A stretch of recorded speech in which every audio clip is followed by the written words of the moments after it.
السلام علیکم. یو ځل بیا ښه راغلاست.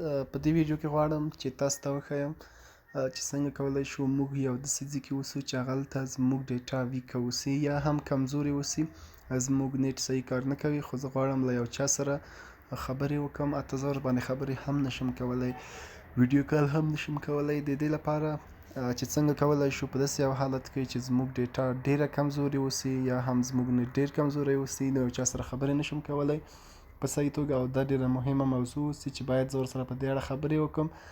نو په داسې حالت کې څنګه کولی شم واتساپ کې یو چا سره چې کال کوم نیټ مې هم کمزوری اوسي، نو د دې کس سره زه باید په صحیح توګه باندې خبرې وکړم. د دې لپاره چې تاسې څنګه کولی شئ په داسې یو حالت کې په صحیح توګه خبرې په واتساپ کې وکړئ چې نیټ هم کمزوری وي او خبرې هم صحیح وکړئ. د دې لپاره به تاسې راشئ خپل واتساپ به راخلاص کړئ، وروسته له هغې نه په دغه 3 ډاټ باندې به کلیک کړئ. کله مو چې دلته کلیک کړو، دلته نیو ګروپ او د نور څندې لینک ډیوایس، او تاسې به راشئ د ښکته سیټینګس باندې به کلیک کړئ.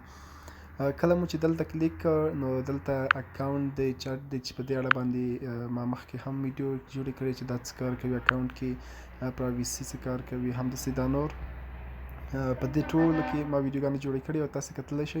نو موږ راځو اصلي موضوع ته، دا چې څنګه کولی شو په ضعیف ځای کې یعنې نیټ مو کمزوری وي هغلته صحیح خبرې په نیټ باندې وکړو. تاسې به راشئ دلته سټورج اینډ ډیټا باندې به کلیک کړئ. کله مو چې دلته کلیک کړ، تاسې منیج سټورج ګورئ، نیټورک یوزیج ګورئ، نو تاسې دلته یوز لیس ډیټا فور کالز تاسې به دا ان کړئ.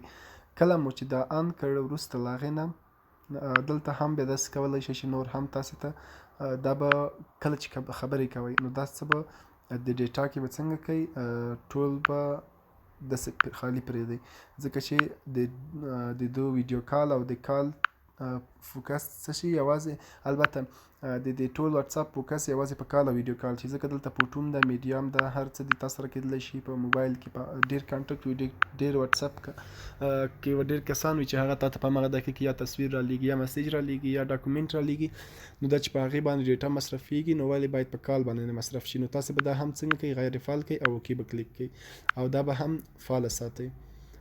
دا یوز لیس ډیټا فور کالز، یعنې لومړی کار دا و چې تاسې به راشئ سټورج ته. کله مو چې دلته اکاونټ سیټینګ دلته 3 ډاټ باندې کلیک کړ، وروسته له هغې نه تاسې به راشئ دلته سټورج اینډ ډیټا باندې به کلیک کړئ او دلته به څه یوز لیس ډیټا فور کالز باندې به کلیک کړئ او بیا به تاسې راشئ، ستاسې موبایل کې به دا ټول فعال واوسیږي، لکه ما چې مخکې فعال و غیر فعال مې کړ، نو هغه به یو څنګه کوئ، دا به ټول یو غیر فعال کوئ. کله مو چې غیر فعال کړ، وروسته له هغې نه به اوکې کلیک کوئ او تاسې به هغه کس ته زنګ ووهئ. وروسته له هغې نه به ستاسې که نیټ دومره کمزوری هم وي، بیا هم تاسې په صحیح توګه خبرې او ویډیو کال کولی شئ.